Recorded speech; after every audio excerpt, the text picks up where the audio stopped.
چیزی هم هست که زیر این دستگاه پرس سالم بمونه. هرچی میریم جلوتر آیتما قوی تر میشن. بوی شیشه ای.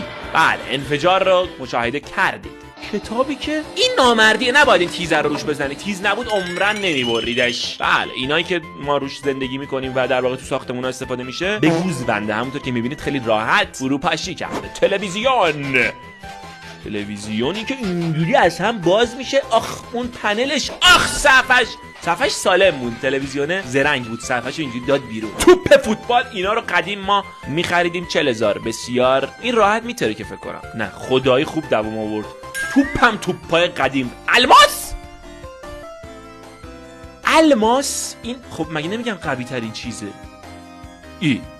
ترک خورد. این باید شکست بده دستگاه رو. تو رو قرآن تو نباز. ببر. برد حاجی، برد فکر کنم. بنازم.